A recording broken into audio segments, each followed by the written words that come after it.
Welcome everybody to the Magic Beans podcast. We are back again for episode number 148. I'm your host tonight, and my name is Shorty, and I have two beans on the line with me. Tonight we've got Chewy. How's it going, mate? Good, mate. How are you? Pretty good. And we've also got Cracker. How's it going, Cracker? Good, mate. Glad to have you boys back again. Hope you enjoyed your weeks away. You've been holding down the fort. Yeah, it was all right. Stu and I had a good time last week, but it's always nice to have you guys back as well. Yep, and you finally achieved the mythical short podcast that 40 minutes or something like that. Promising forever. That was like our original target length, right? And then somebody put Chewy on the cast. And yeah, I'm not surprised that the short cast was the one. Yeah, I wasn't on, so yeah. That's how it is. All good. We can make up for it this week. Yeah, we will. Yeah, probably. Yep. Well, you said earlier you were going to rant about standards, so I'm looking forward to that. No, not ranting. I think it was misspeaking, but that's fine. Yep. All good. No, it was good. I went on a working holiday, as you said, Cracker. I took annual leave from my job to go and work doing another job. You're not good at holiday, Shorty. Go back to Bali, mate. That's a proper holiday. Yep. No, it was good though. Got to catch up with my brothers down in Tassie and earned myself a little bit of side money to pay for the Sydney weekend coming up later in the year because I think that's going to be an expensive weekend. It's going to be awesome though. I'm looking forward to it. Sure My hearing has just about recovered. I've forgotten how loud live gigs were. It's been a couple of years since we've had them, and went to see one of my faves. I first saw these guys in like 2001 at the Waterloo Hotel in Brizzy, the Butterfly Effect they are, for those who didn't know. And there was about 30 people in the room back then. So it's fair to say they've done all right for themselves over the journey. But yeah, it was good. They played all the bangers, so yeah, it was good fun. Yeah, I've seen them play a couple of times. They're always pretty good live, but yeah, certainly a band where you want to be bringing the earplugs and putting those in. I think I've crossed that threshold now where I think I need to. So yeah definitely next time. Earplugs are great, man. Yeah, 10 out of 10 would recommend. It makes quite a big difference. You only need one though, don't you, Craig? All right, mate. Yeah. Very good. All right, well, it's been a couple of weeks, so Chewy, I think it must be your turn to do the sponsor shout-out. I was sitting here quietly hoping that you'd throw to me because I love talking about the fine folk over at Josh and Pat's MTG Bazaar. They are a Facebook auction group with nightly auctions and win it now posts. They give away many, many things as new sets are released and just all round great organisation and foster a great community, including sponsoring us. They are the official sponsor of the Magic Beans podcast and our tournament series, which our final league for the year is just coming to a close, and we'll start spruiking our final stream very, very shortly. But all of that is only possible through their support. So go and check out jpmtgbazaar.com.au, and that will take you straight to their Facebook page, and you can get bidding. And when you pick up some bargains, please tell them that the Beans sent you. Very good. All right. Well, we've got a few just sort of news things to go through this week. I mean, we've done quite a lot of news podcasts over the last couple of weeks, but yeah, just thought we'd touch on a few little things. First thing, we'll just sort of run through these fairly quickly. I think the first thing was we had a whole bunch more secret lairs dropped this week. I think they did another one of those super drops where they dropped a whole bunch at the same time, and we were all looking at these before we started recording, and some of these are very, very nice. I'll run through just quickly what we've got here, and you can just go to secretlair.wizards.com to go and pick them up if you're that way inclined. But we knew there was a Post Malone Secret Lair coming, and we weren't expecting it for a while, but hey, turns out they had it ready to go. So there's two Post Malone Secret Lair drops. One is some normal cards that have been they've got the Godzilla treatment, and then the others are just some basic lands with, how would you describe what's on these basic lands, Cracker? Scribbles, art from my 5-year-old, doodling. Yeah, I don't know. Someone who was bored in maths in year 7. Yes, it just looks like the little scribblings that you do in the at the top of your page in your workbook when you're at school, and that sort of thing. So anyway, if that floats your boat and you're a Post Malone fan, get into that. We had 3 more Warhammer-based secret lair drops, which actually look really cool, and I think, Chewy, you would be pretty keen to snap these up as well. There's a 40k Orcs one. The Orcs missed out on the Commander decks, so it's cool to see them get a secret lair, so they look pretty sweet, some cool art on those. There's an Age of Sigmar one. So Age of Sigmar is like the new version of Warhammer Fantasy that you and I played for many years, Chewy. They sort of rebranded and changed the rule set a little bit, and now it's called Warhammer Age of Sigmar, but yeah, that's a fantasy one. And then there's a Blood Bowl one, which not a lot of people know about, but Blood Bowl is a Warhammer adjacent game, I guess. Like it's set in the like Warhammer world. It's like it's like you were playing Warhammer and someone cast Shahrazad or Ultimate of Big Khan. You had to play a sub game. Yes, right? So a sub game of NFL. Yeah, so they brought out a few sort of spin-off things. Mordheim was really, really popular, where you went from, a full army to, a dozen or so models. Then, they brought out, like, NFL. And then there was a 40k one. Yeah, it was Necromunda, but there was also another one that didn't go so well. But Necromunda and Mordheim were great. Played a bunch of those. They were awesome. I played a little bit of Blood Bowl. Actually bought the game, but never really played it a lot. But you've played a fair bit of it, right? No, I've actually never played Blood Bowl. Oh, right, no. Okay. No, like I've sort of known about it, but never actually I've got played the it. original box set, like with the foam playboard and everything. I just never really played it, yeah. Yeah, right. So, yeah, because I'm a massive Warhammer nerd. But the cards in that secret lair drop are very cool and very, very thematic. They've got the Godzilla treatment as well, where they've renamed some of the cards and given them some really cool art. So go and check those out.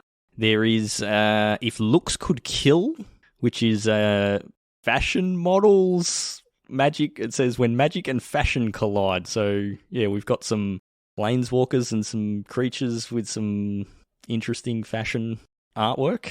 Then there's 2 artist special drops. It's fair to say that there's a secret lair for everybody. Yes. I think, I look at this product and go, not for me, but I could definitely see the appeal. Like, they're cool, but anybody who's seen me dress know that fashion isn't. Your fashion ends at cardigans, and that's where it goes. With elbow patches. Yeah. Oh, that's where it's at. Oh, that's the director meeting. That one. That with some corduroy pants is like having that is like having KCI with a Mox Opal and a scrap trawler in play. Like it's that good. So. Illegal is what you're telling me. Yes, banned everywhere. Banned everywhere. And some Doc Martens so thrown good. in there. That's why I know what I'm wearing to work on Friday. That's good. The same thing you wear every day. Yeah, the same pair of tracky pants. I was going to say, except for when he's at home and he's in track pants. Yeah. That's right. All right, so there was a couple of artist specials. So there was, I'm probably going to butcher these names, but I'm assuming this is Junji Ito. So there's some black and white art styles, and you can get these in Japanese and English, which is pretty cool. And then there's some that look, oh boy, these things look amazing. Yoji Shinkawa, which also comes in Japanese and English, and I highly recommend you go and check out the art for these cards. These are, like, how would you describe what these are? They're like schematic drawings sort of things? Do you know what they remind me of? Sketch watercolors, I think you described them, in like a manga style. Yeah, anybody who's seen the original, like the animated Ghosts in the Shell? Yeah. Yep. Yeah. Or some Evangelion kind of vibes as well. Yeah. So, that Skull Clamp, man. I just have to buy it. Yeah, yep. And they gotcha. Tez, Metamorph, and Solemn all go into my, Joyra Commander deck, like, just ready to go. So I just have to buy it. Yeah, they are very, very nice. Yeah. Yes, 30 US for the non-foil, and then just pay like $50 in shipping, so enjoy that. Then there's The Space Beyond the Stars, The Weirdest Pets in the Multiverse, and Totally Spaced Out Galaxy Foil Edition. So there's a bunch of just random cards in those ones there. So yeah, heaps of secret lairs. If that floats your boat, go and check them out. They are not cheap, but they're obviously doing very well for Wizards. So You found, Cracker, where'd you find this? Is this a tweet from someone? Yeah, it was a random Twitter thing, you find. It's just scrolling Twitter. I found a thing called 30 Years of Magic Products. I don't do this to Shorty very often, but we might put a link to this one in the show notes. Okay. I'll put it in the actual show notes. It's a graphic of the 30 years of products, and so it's like a little line chart starting in 93 with Alpha, Beta, Unlimited, and Arabian Nights. And I think that's collector's edition as well. Yeah. In there. And then it goes through from 93 all the way through to 2022, and just how many products are printed. And let's just say it doesn't stay at 4 very many times. It goes up and down a bit, and it's, it's like 4 to 8 up until basically 2016, 2017, and then, it goes off the chart. It goes to the point where they can't fit it on the chart, and they just have to put numbers. Like last year, a dozen products plus 46 secret layers, and then this year is 26 I counted before, plus another 48 secret layers. So that does include digital releases. So you've got things like historic anthologies and alchemies and whatever, but yikes. A lot of Commander products there as well. There's a lot of Commander products. It's just interesting, right?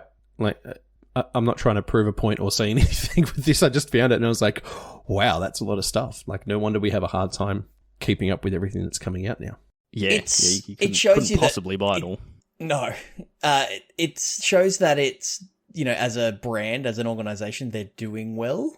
They keep making products, because I think back to around 2005, 2004. There was talk about, Hasbro gonna just sell the rights to Magic and all of this stuff. And then we had, Ravnica came and it was awesome.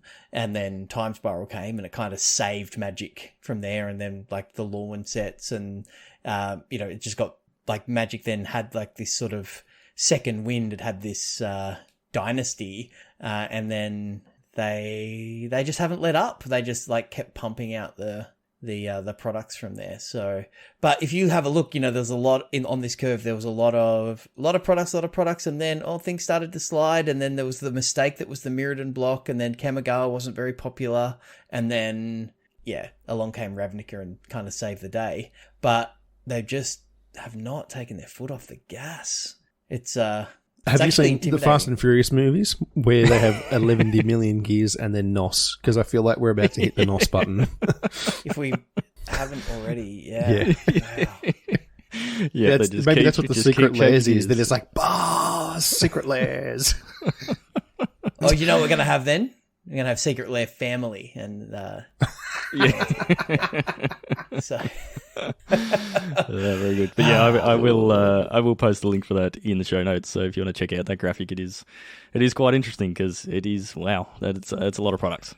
All right, continuing on through the new stuff. So Magic Online, it got announced a couple of months ago, I think, that the Magic Online servers were getting changed and taken over by Daybreak Games, which is a company that basically sort of keeps MMO RPG games that are kind of dying. It keeps their servers alive so that people can continue playing them.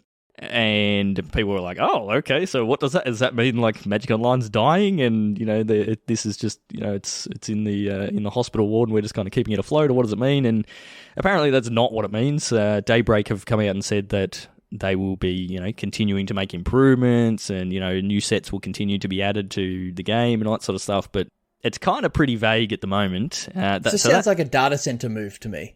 Yeah, but it's changing the responsibility away from the Wizards team that's been maintaining all that sort of stuff. So I would assume that then frees those people up to, I guess, work on arena stuff instead of Magic Online stuff. So yeah, it's now. I imagine the way it would work now is that Wizards go, all right, here's the new cards we're going to put on. They send them over to Daybreak Games, and then Daybreak Games have to program them all into Magic Online, and then I think make sure a bunch of the team actually came across with it as well. Yeah, I'd imagine that would be the case. Yeah.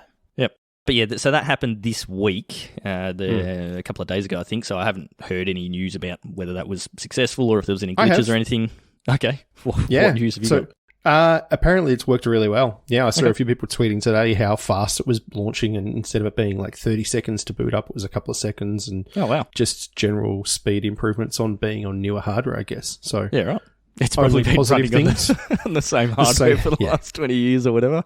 I mean, Excel doesn't need a lot in terms of processing power compared to PowerPoint, the Arena is. And they added some features, right, with like some auto tapping and stuff with the lanes, I think. Yeah, okay. Cool. But the big thing that I heard this week with the change is that Wizards is effectively phasing out redemptions. So this is a big thing. Would actually be good to get Chris's opinion on this, because he redeems a lot of sets on Magic Online. That's how he sort of gets his collections. If you don't know, one thing you can do on Magic Online is you can purchase all the cards, and then when you have one of each card of a set, you can then trade in those cards and pay a fee, and then Wizards ship you a sealed one of every card from that set. So you get a lot of people that's, either just buy huge collections on Magic Online and then just cash them in and get all the physical cards, and then, hopefully they're actually worth money, that sort of thing. But that's something that's been going on for a very long time, and Wizards has come out and said we're basically phasing that out. They've been restricting it further and further and further. It used to be that you could redeem sets for ages, like after a set released, and then they changed it to smaller and smaller windows, and now I think it's only like 2 months or something like that where you can actually redeem the set. But they're basically going to be going, all right, for each set that comes out, we're going to print X amount of redemption sets, and once those sets are gone, that's it. So it's first in best dress to redeem your sets, and then after that, there's no more redemptions of that sets, and then that will then lead to them then no longer supporting more redemption sets as they sort of go along. So that's an interesting change. It'll be an interesting finance topic to look at some point in the future, and yeah, maybe we can get Chris on for that and see how much that's going to affect us. But it may not have a huge impact because, standard cards just aren't that expensive at the moment. It used to be a really big thing when standard was heavily played, so we'll keep an eye on that and see how it goes. Next thing on the topics was a rules update. So, Cracker, you're our rules person. We had a little article that came out this week with a whole bunch of rules changes, but 90% of them are Unfinity or unset related things that we really don't care about. But the first three are interesting, so you want to give us a run through those? Yeah, for sure. So we've got copying at legendary permanents. So it's saying that we've decided to, if this creature isn't legendary. So they're just cleaning up a bunch of the rules text, basically. So they're saying that, there's no functional change. The only difference is making a permanent that isn't legendary choose to not be legendary. It's kind of a weird corner case where you clone things that say, this is no longer legendary for the clones, is my understanding. So yeah, it's just a bunch of extra text that kind of doesn't really need to be there. Well, you think about how wordy the Obnixilus Planeswalker is. Exactly. They could have, saved a couple of lines there. So. Yeah, create a copy of this card that is no longer a legendary, blah, blah, blah. It's just like, okay. Yeah. It's kind of redundant. Yep. Yeah, you can just sort of assume that if you're making a copy of something, it is not a legendary copy. Mm-hmm. Yep. The other thing is landfall, which has been a keyword for a long time, or an ability word. And they haven't always used it. It's been restricted to different planes. So it's usually like a Zendikar kind of thing, right? Where you have landfall, a land enters the battlefield and it makes, your creature get +1/+0 or something like that, some effect. They're literally just saying, instead of having the slab of text now, when a land enters the battlefield under your control, it'll just say landfall, and everyone will know what that means, which is good. It also cleans up, some of the things that triggers off. There'll be other things that refer to landfall, which is nice. And then same with Surveil. They've done the same thing there. The first card on this list that they've listed that they're updating is Consider. And I remember when Consider was previewed in Midnight Hunt, we're on the cast, and I was like, why? This is literally just Consider. Like, Surveil, we've just come out of that. Why aren't they keywording it that way again? And it didn't make any sense to me. But I think I think at the time the logic was they didn't want to have Surveil and Scry in the same set at the same time, but now they've just gone, we're actually just going to do this. So if you see them... Yeah, they had at the time creatures that triggered off, because Surveil was a mechanic that came out in Guilds of Ravnica, I think, and it was hadn't like it rotated, or it hadn't yet. it may not have, they may not have been in standard at the same time, but it was Surveil was a mechanic that was specific. It was like Landfall was a mechanic that was specific to a set, and so that's why they were like, no, this is a set plane specific, or plane specific mechanic, and everyone else are just like, okay, but why? Because you had cards like to be a spy bug where the text says whenever you surveil, do X, and so there was a few different cards that did that. I was like, okay, I can kind of get it. They don't want those things to be over the top because all these things are surveilling. But it really. But the text on Consider is so much cleaner when it's like Surveil 1. Yeah, it's just Surveil 1, draw a card. Yeah, like seems pretty easy and way better than look at the top card of your library. You may put that card into your graveyard. It's like, it's so much cleaner. Yeah, same with Search for Escant is another big one that. That's getting the same treatment, and it's like at the beginning of your upkeep, look at the top card of your library. You may put it into your graveyard, and then if you've got blah blah the rest of the text, but it's like Surveil 1. Then if you got 7 more cards in your graveyard, you could transform it. It just cleans it up.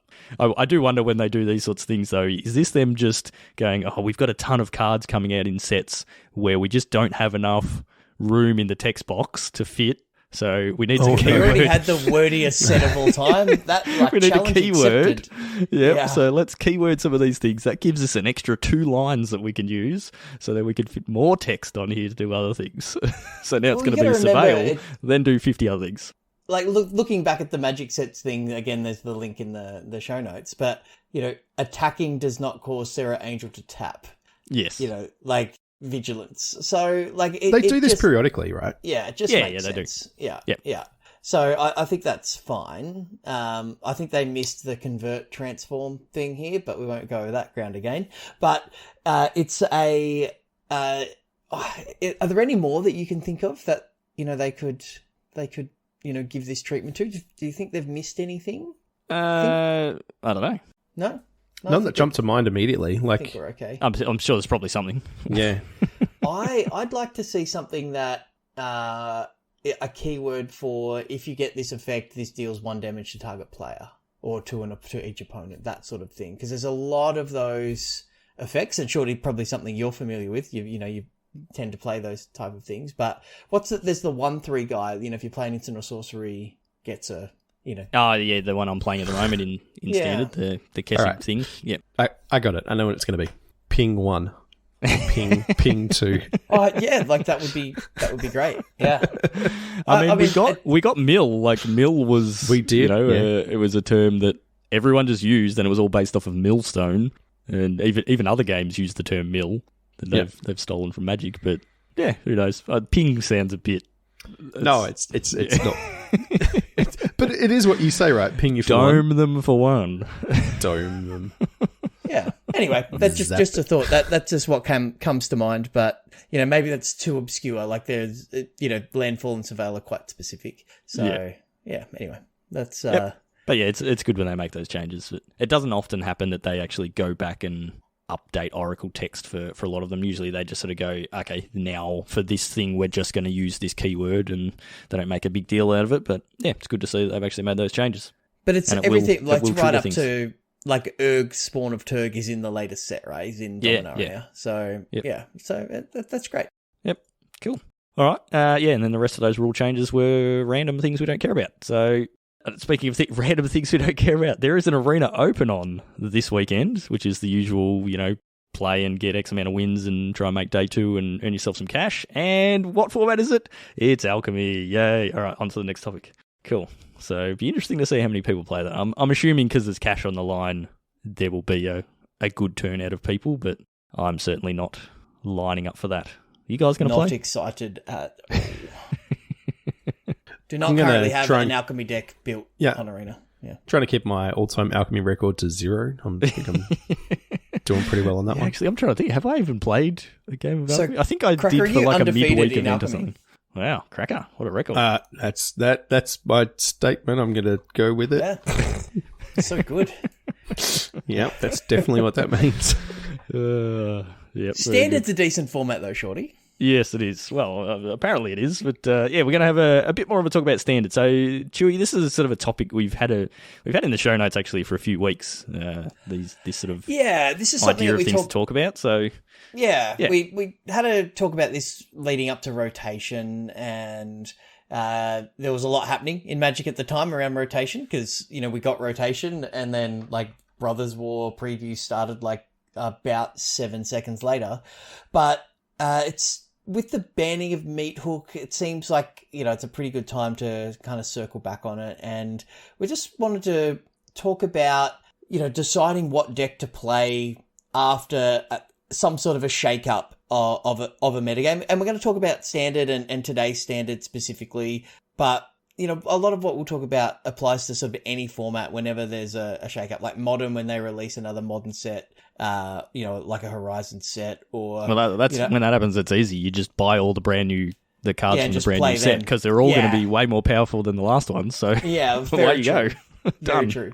But yeah. So just sort of working through some of the our processes in deciding what deck to play and deciding what deck to play without wildcards being a consideration, because I knew you guys like, I'm not gonna pour heaps of money into this, and I don't want to buy Judiths and then have them always comes horrible. Back to that. Always comes back to Judith. Still hurts, mate. Yeah, and the Perfect Circle song just plays in the background of my mind every time I say it, so it's a win-win for me.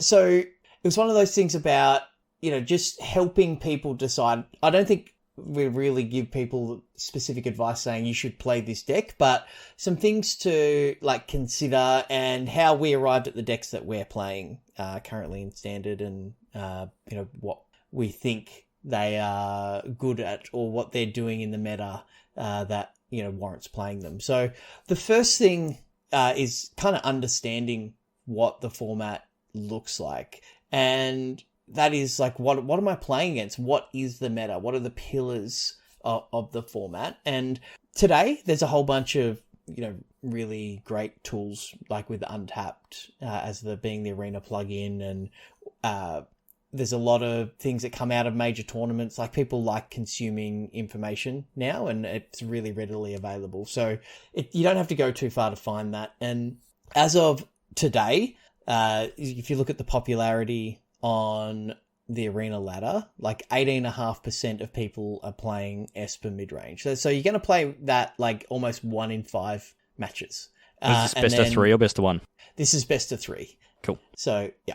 I do need to qualify that. And that's, people that are, going to play in a tournament, right? Like if you're signing up for something, if the Arena Open was sensible and it was Standard, not Alchemy, or if you're playing in a Beans League, or, some other content creators event, or, you've gotten to Diamond by jamming best of 1. Now you want to actually, break the format and burn your way through Diamond into Mythic and climb that ladder, then most people that do that successfully play best of 3. So, this is getting ready for tournaments and not necessarily just, jamming best of 1, because you can play mono red in best of 1 and skew these numbers just by pure volume of games played. So this is about efficiency, not volume in that sense. So that's not a slight at mono red, but it's a, I'm so offended. Yeah. You're just shocked, aren't you? So no, it's not legal. Oh, okay, righto. So Grixis mid-range is second at just under 12%. Then Rakdos mid-range. 5-color Domain has spiked in popularity at 8.5%. Esper Control at 4.4. So we've got Esper mid-range and Esper Control both in the top 5. Then we've got Mono Blue, Mono Red, and Gruul rounding out the top 8 most played decks in the format. So there's a lot of black, one big kind of synergy-based domain deck, and then like some monocolored and aggressive decks trying to keep them in check. And the rise of mono red, mono blue, and even the Gruul deck, the Rakdos decks, like Meat Hook being banned, opens things up. And there's argument that door was always kind of open and people just stayed away from those decks because of the fear of Meathook rather than the actual presence of Meathook. And I know, Shorty, you've said that you haven't seen a lot of Meathook on the ladder, pre-banning, obviously, where others had. So maybe it's there's a little bit of recency bias and things in our thinking. But from a lot of the lists that we'd seen in the lead up to the ban, they were down to like 2 copies, right? Yeah, a lot of the lists were playing like just 2 in the sideboard, and that was kind of it. Yeah, so I hadn't seen it. Like, I play basically only best of 1, so I hadn't seen it for weeks. Like, I probably played like one deck that had Meathooks in the main for weeks. It just wasn't a thing that existed at all. Yeah, Stu and I looked at that last week, and the main one that was playing multiple copies in the main was Rakdos Sacrifice, which wasn't even a hugely represented deck, but it was kind of the only one that was playing. I think they had 3 in the main. Everyone else there were a couple that had 1, and then, like you said, everything else. Like, Stu had been jamming a bunch of Esper mid-range, and he was just like, I have 2 in the board, and they don't come in that often.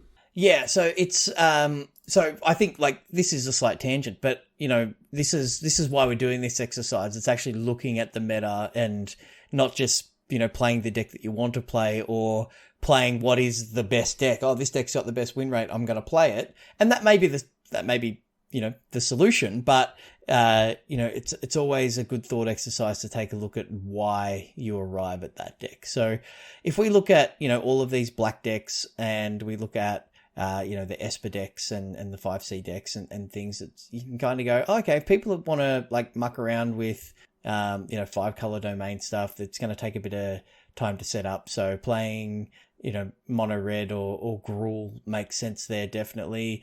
If people, and that deck probably doesn't perform very well against mono blue tempo. Like, let me do my setup, let me play my big domain thing. It's like, I'm going to counter that. So what we do is we end up with this like series of choices, and the decks that we look at, they've got their strengths and their weaknesses, and trying to find decks that or cards that exploit that.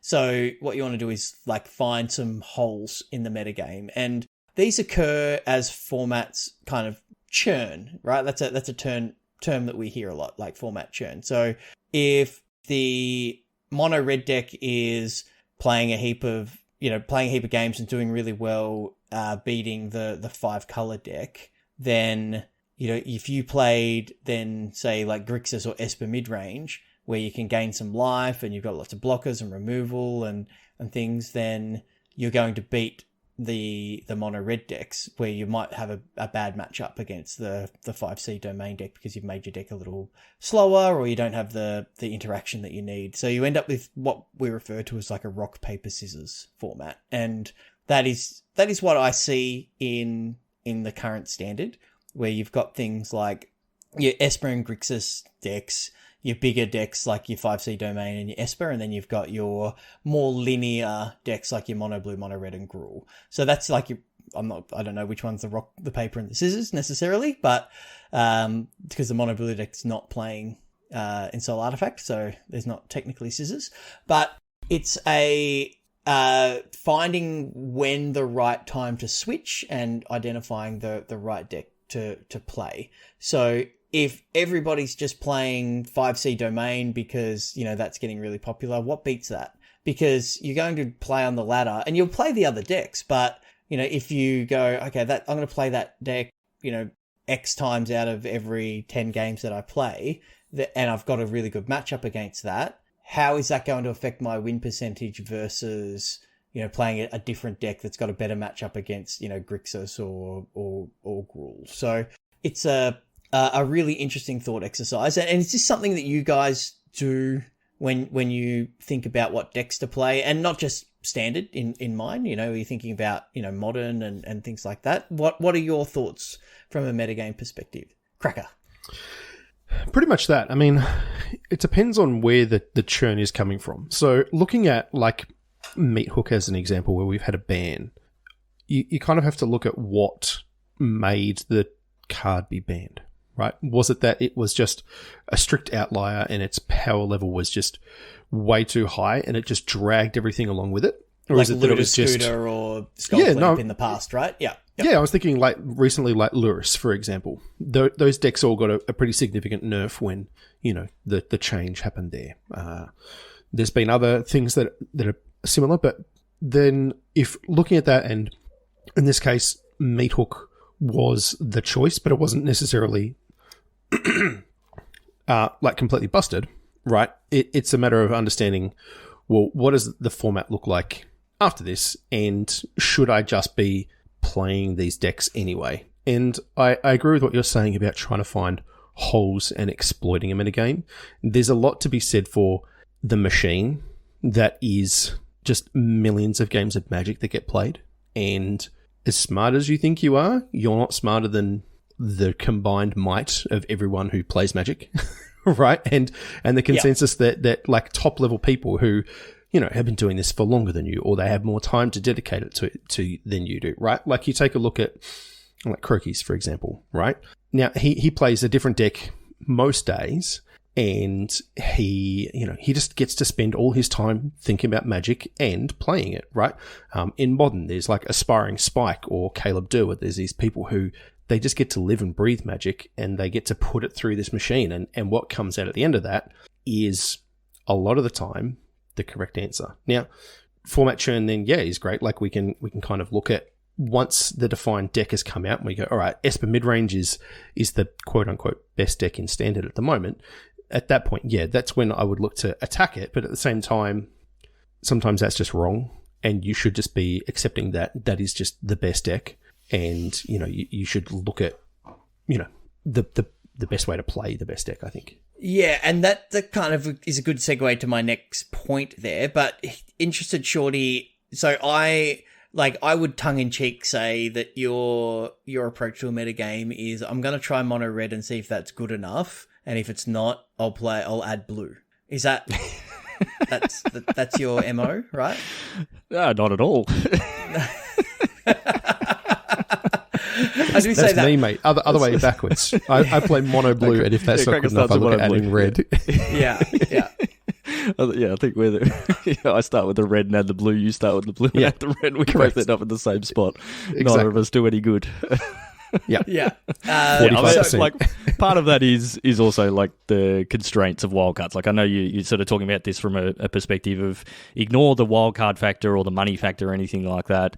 But that is a reality in people's deck choices. So you do have to take that into consideration. And both Cracker and I are both in spots where I've got the red cards, so that's where I start every time there's a new set or a rotation or whatever. Cracker's got the blue card, so he starts there, and we sort of go from there, because branching out into, an Esper deck or a Grixis deck or something like that means I have to spend like 30 wild cards just on a mana base that I just don't have. And it's the same if I was to play in paper, I would need to be spending money on triomes and all that sort of thing, so that's definitely a consideration. But for me, generally, I start on mono red. It's a deck that I really enjoy playing, and I've found over the years that, like, this is just something from me, this is something that's generally accurate across the board.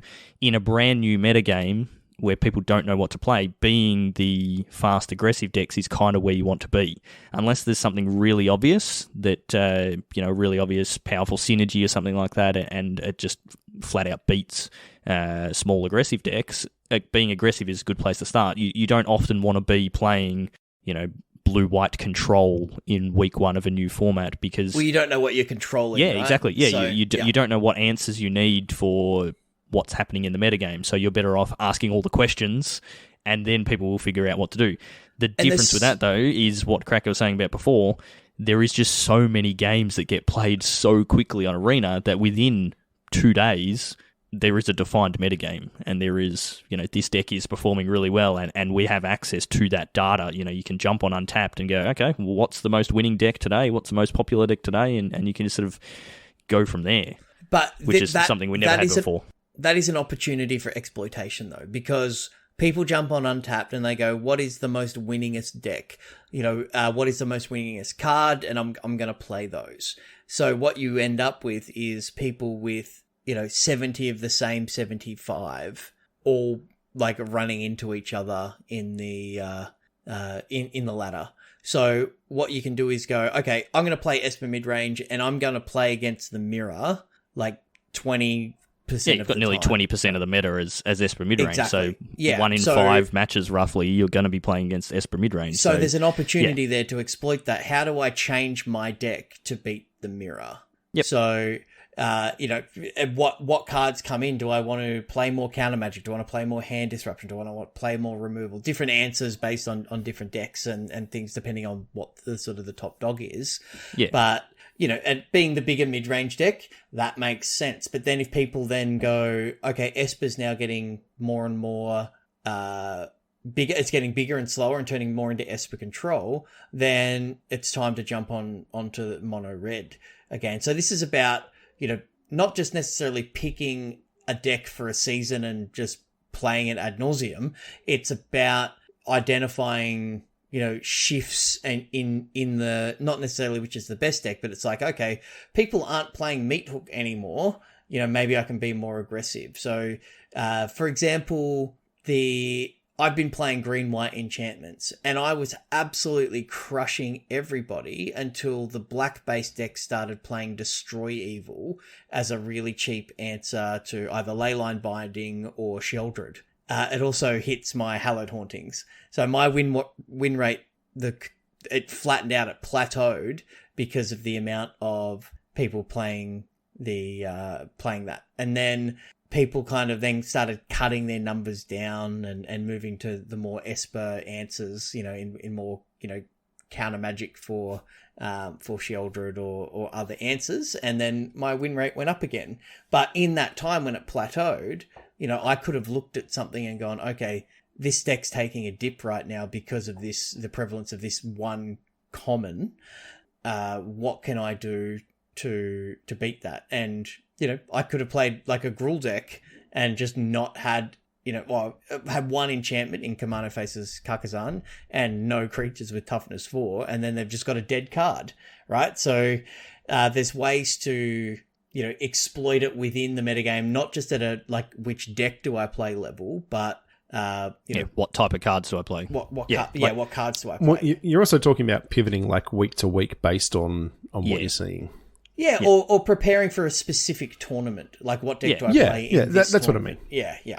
So you can look at like that popularity on best of 3 on Untapped. So you've got Esper on 18.5, Grixis midrange 11.8, Rakdos midrange 9%. So you take those top 3 decks that are all midrange decks that are reasonably similar. Like they're playing similar removal spells, and they've all got Sheldred, they've all got Make Disappear, except for the Rakdos one. Yeah, the red ones are playing Fable. Like they're doing similar things, but they're all the same style of deck. If you add those 3 up, you've got like 40% of the metagame.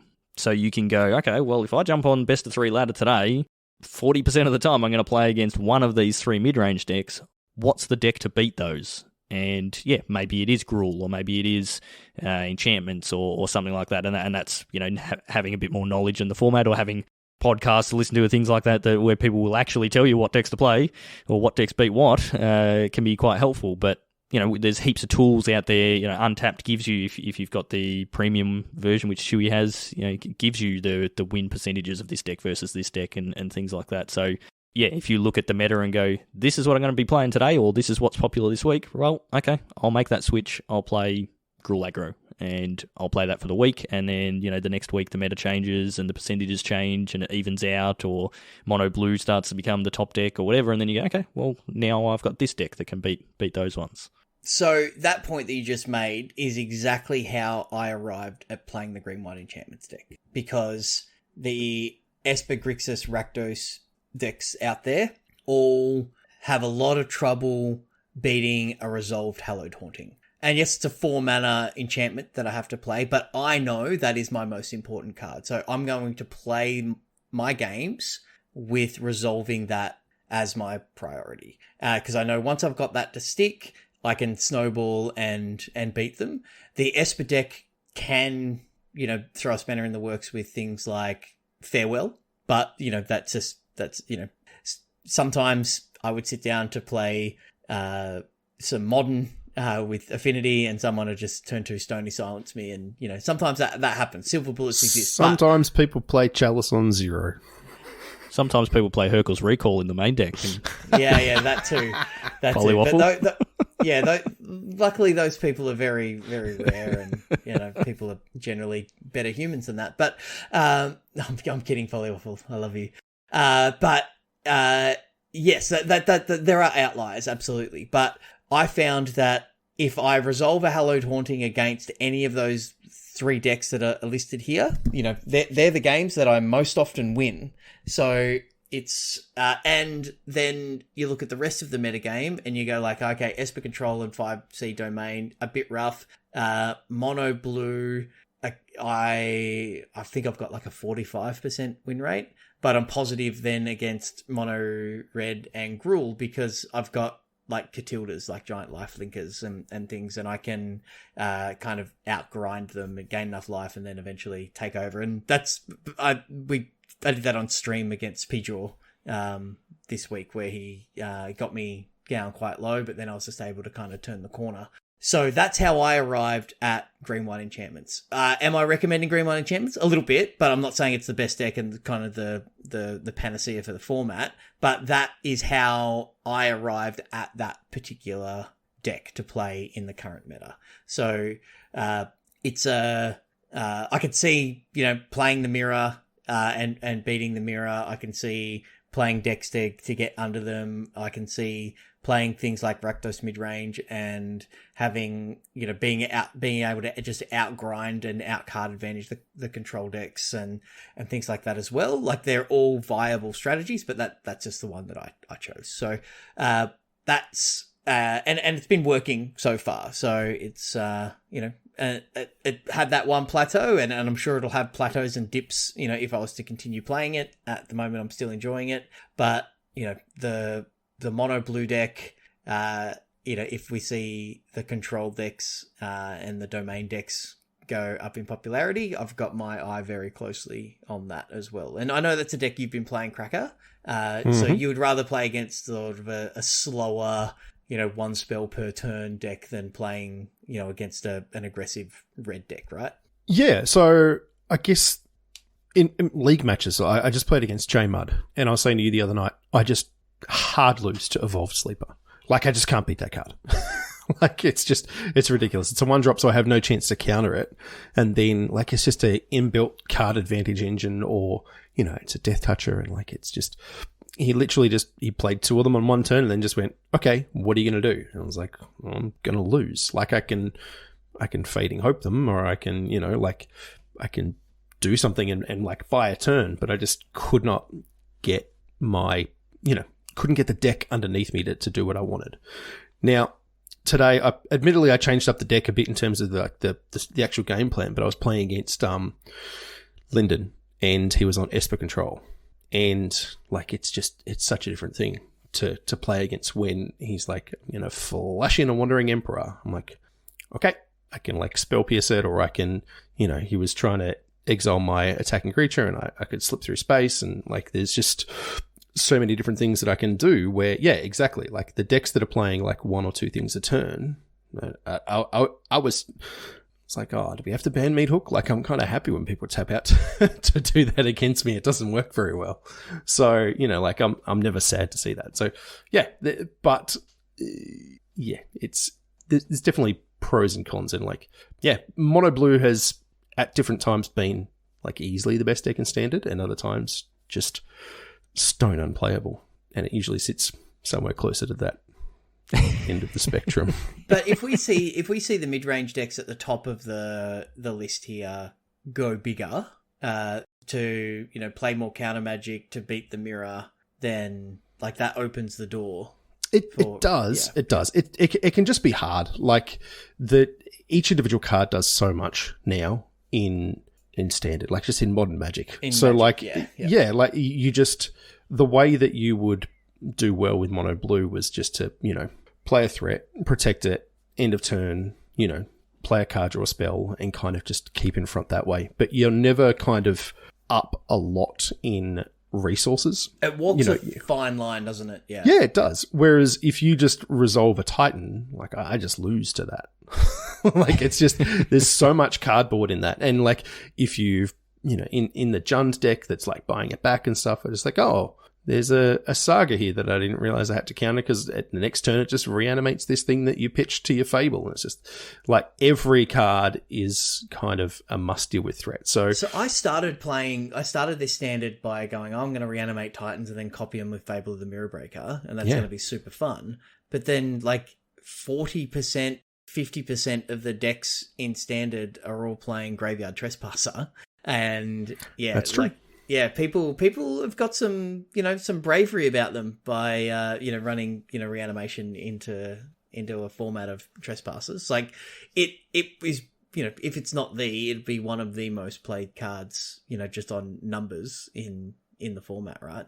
So yeah, it's like sometimes look that happens, but yeah, I just think it's an interesting discussion. Like Shorty kind of like he hit the nail on the head there with finding what works against those decks, and I found that Hallowed Haunting, because you don't need to even resolve spells necessarily after you resolve a haunting. Shorty's like, oh, okay, I'll try to get under them, and then you're trying to out tempo them. So they're all viable ways, and each of those will have different strength against different cards and strategies and things along the way. But yeah, I just think it's that next layer down of what deck do I play. It's more of like, okay, I want to play this archetype. What tweaks do I make week to week? How do I win the Miro if I'm expecting to play that, rather than just like copy pasting from untapped data. So just a worthwhile consideration, and it's a really good thought exercise. And people will arrive at different things, because I'm not interested in playing mono red at the moment. It's not a deck that excites me. I loved mono red when I could do stupid stuff with the Runaway Steamkin. Yeah, but just as a at the mercy of the top of my deck, turning guys sideways, like that's not the mood I'm in. There's definitely times where I get a lot of enjoyment out of that, but that's not where I'm at the moment. So whilst I've identified red-based aggressive decks as something that could definitely be a good choice in the meta, it's not what it's not tickling me at the moment, right? And then I'm more in the mood to beat them rather than join them in that sense as well. So yeah, that's how I arrived at my list. Stu went, Esper Midrange, that's really popular. I'll play that, and I'll try to solve the mirror match puzzle. So different. There are different approaches. There's no real right or wrong, but I think it's thinking that one layer deeper rather than just grabbing the best deck is something that we need to do. So yeah, well, that was something that we used to get a lot in paper. Like when we had a lot of coverage, there was SCG events every single weekend. We had the Pro Tour, all that sort of stuff. You just always had deck lists and top 8s and top 32s, all that sort of stuff from pretty high level tournaments. The players that were grinding those SCG events every single weekend, they're really good players. Yeah. And so you would take the sort of the level 1 or level 0, whatever was to go, there's an SCG event on the weekend. It was won by Esper Midrange. Well, that must be the best deck. All right, cool. I'll take that. And then that's what I'll run. But the people who were actually playing in those events every single week, they were looking at, all right, what was the meta for the event we just played? What are the popular decks? What are people going to play next week based off of what was played this week? And then they would figure out what beats that deck, and then they would come with that deck, and that would win, because they would, the masses would go with just what is the top deck and what's the most winning deck and that sort of thing, and then they would be thinking the next level or the level beyond that as to what beats that deck. If mono red won that week, they'd go, okay, well, you're going to get a lot of people that go, well, mono red won, so I'm going to bring green white angels life gain, and so then they would be looking at, okay, well, if heaps of people turn up with either mono red or green white angels, what are we bringing that beats those two decks? And then they would come with that, and then they would win, and then that would then churn the metagame even more. With Arena, just with the volume of games that are played now, I just brought up the untapped standard meta for best of one, and between the top deck for its win rate today, Mono White Aggro, and Esper Midrange, who's the 8th deck, there's like 6% difference in win rate. So, like, anything that gets played a lot is just going to have a 50-ish% win rate. Like, that's just kind of how it works, just through the volume of games that get played. Any of those top decks are good decks and are viable. So actually, like, boiling that down to a tight metagame is quite hard. And even the best of one meta, it's like the top deck is 10%, the like 8th deck is 3%. There's not a huge difference there, but best of 3 is slightly different. So it changes, and then we don't get the huge deck dumps because we don't have those big weekend events, and we don't have the PTs to set the meta and all that sort of stuff. So I think it is much harder to actually figure out what deck to play now than it was 3 years ago when we had different sets of data, and then it was totally different going back 15, 20 years ago, where there wasn't even net decking, and you just kind of played whatever your local I think it's players a really were playing. Point. And I think it's impossible to stay that like step ahead like those SCG players or the pros that you were referring to, but I still think it's a worthwhile, like, it will increase your win percentage by thinking about this and applying that. And you won't always get it right, but you will become a better player and you will have a higher win rate and a better deck builder if you do think that one layer down. But you're not going to just crush. Like, you're not going to go light bulb moment, I'm going to play I don't know, like blue-green stompy, right? Whatever. Yeah, you're not going to find a deck that just beats everything, because there's way too many people out there who are full-time Magic players who would have already thought of that and tried it and found it doesn't work. So exactly right. But what you can do is that one level down within the confines of that defined metagame, you can still find advantages, because a lot of people will be copy-pasting those lists. They will be, fundamentally net decking, so what you're going up against. But you can play the odds and go, okay, I'm going to play a lot of Esper Midrange. They play a lot of this card. How can I exploit that? And finding that.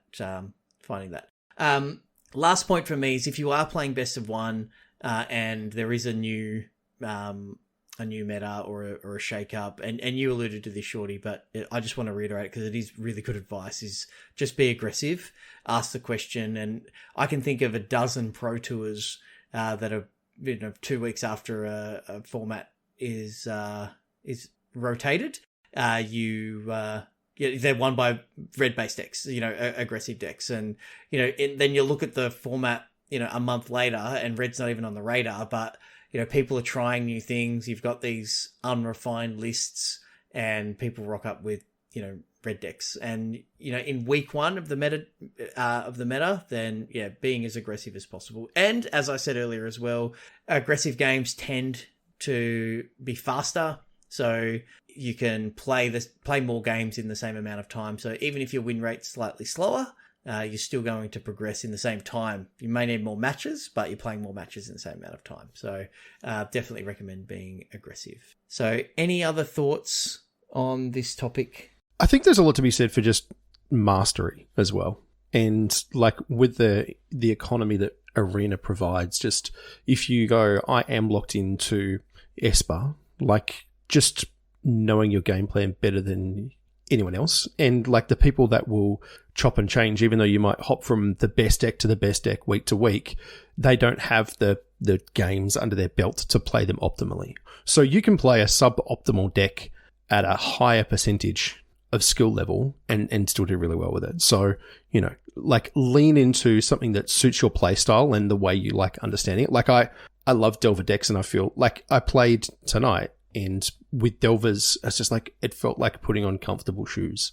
Like I was just like, I know what I'm supposed to do here because I've done this so many times before. So Eldrazi Tron in Modern. I absolutely understand it. Yeah. There's just that sort of thing where you can just kind of slip into it. And if I don't even need to know all the cards in my opponent's deck. I just need to evaluate the position. And I know that from experience of just doing it so many times. So don't feel like you do need to be constantly looking for the new thing. Maybe just look for those small changes you can make where, maybe someone else hasn't thought of them, or, because everyone else is looking in another direction. So there is still percentage points to be had even within a suboptimal deck, through your play. And so if that's where you need to focus, then that's where you can focus. So and yeah, I agree. And that's like what I said about Hallowed Haunting. Like if I just 100%. If I just played the optimal, like use my mana, adhere to my curve, just played out, goldfished my decks against those decks, I wouldn't have the win rate that I had about just playing around their counter magic and finding my opportunity to cast my Hallowed Haunting. It's like, I want you to cast your sweeper here. Like I'm gonna, poke you until you like completely, farewell my board, but then I'm going, that means you're tapped out. I can then play a Hallowed Haunting. I'm gonna win from there. So it's understanding that play pattern and the key cards, right? So yeah, that's I think it's a really, really valuable and valid point, Cracker. It's holding Lightning Strike into Lightning Strike. Yeah. Top decking like a boss. That's the strategy all the time. So Autolycus, right? I've got this, like, I'm not even mad about this. It's worth just shouting out. It's total tangent time. But I'm 3-1 in our league, and, we'll segue to our league update after my point here. But I have an army of 7/7 flyers. I've got a 10/10 Catilda. I've got lots of stuff going on, and Autolycus is dead next turn. I'm on 6 life. They have 1 card in hand. I ship the turn, and they pause for a moment, and I'm like, we're going to get the concede here. I'm going to win. And he lightning strikes me. I'm like, yep, cute, no worries. And then lightning strikes me again. Top deck the second lightning strike. There's already 1 in his bin, so he only had 2 left in his deck. And top decked them and deaded me. So nice top decks. Played to his out, which is a whole nother topic. But his previous attack was, I can only win if I get Chewy to 6 here, and I happen to top deck a lightning strike and played to his outs and got the W. So well played, Auto, and it was a pretty cool moment. I wasn't even mad. I was just like, well played. That's just that's magic sometimes. So, but yeah, that was in our league, which is coming to a close of the group stage, Shorty. Yeah, yep. We've got just a few days left. Monday night next week, it all needs to be wrapped up. We're pretty close to being locked in for most groups. There's still a couple that have a few in contention, but I think we're like at least 8 players out of the top 16 locked in, and there's a couple of matches happening tonight as well. I think there's a couple of groups that only need like 1 match to be played, and that will decide it. So yeah, get in, get them played, and we'll be kicking off the top 16 next week. We'll play the early stages of that, as we usually do over the first week, and then we will do the final stream on Saturday, the 5th of November. So keep an eye out for that. We'll be, doing all the usual coverage. We'll have some giveaways and all that sort of thing. So should be good. There's also the weekly collector booster to give away. So we've given away 3 of those so far, and 1 more to go. So you guys been enjoying this league? I haven't played a lot, but it's been good to see everyone else go. No, I have so far. I'm yeah. Yeah, I've just got 1 match to play, and I think it's I've had my group's been really enjoyable. I've got some previous MV winners and some mythic level competitors, and like there's no easy games, so you've really got to be on it. And I've been really enjoyed that the competitive aspect of it, but everybody's also approaching things in absolutely the right way, where it's all in the right spirit, and everyone's there to win, but nobody's, at least yet, has gotten salty. So it's great. And Shorty, your league matches on stream every week have been really good. And when people are playing their matches and streaming to Discord and giving Shorty the opportunity to commentate on them is a nice point of difference, and it's good to see what other people are playing. And I'm sure people enjoy going back and watching the VOD of their deck, and their plays, or them losing, or whatever it might be as well. So that's a really fun element of what we do. So I've been enjoying that. Had a lot of fun with that this week. We got to see a bunch of different decks on stream. So I think, as we've sort of just been through with the standard metagame, it's in a good spot despite, black being quite strong and me really not liking Sheoldred because it ruins my day. But the metagame is pretty cool and is pretty diverse, and there is those opportunities to figure out what to play in the meta and spike the event. So who knows what's going to happen. We will do the usual breakdown of the deck lists for the top 8 on the podcast before then. So, yeah, we'll be interested to see what we get. We might get another one of those ones where we get 8 different decks for our top 8. We've had those quite a few times, which is pretty cool. So I think that's going to do us for tonight. We're back to our usual over an hour length of podcast. It's all right. It makes it easy when you're back, Chew, because I have less editing of my own audio to do. It's just a whole bunch of silence, which is nice. It's difficult for me to find like a big section to like put the noise deadening in, yeah. All good. All right, so just the usual wrap up. If you want to get in on all the different things that we do, or you want to find us at any of our places, buy stuff from our merch store, or go and check out our sponsor, you can just find links for all of that stuff at magicbeanscast.com. So head over there and go and check us out. Give us a like, give us a follow, go and join the Facebook group, all that sort of thing, and come and hang out in our Discord. So everything there, magicbeanscast.com. If you would like to find me to talk to me about anything specific, you can find me on Twitter at Peace Inc. Chewy, you are? At Chewy MTG. And Cracker? At Joel Hill _ Very good. So that's it for this week. Thank you, as always, for listening.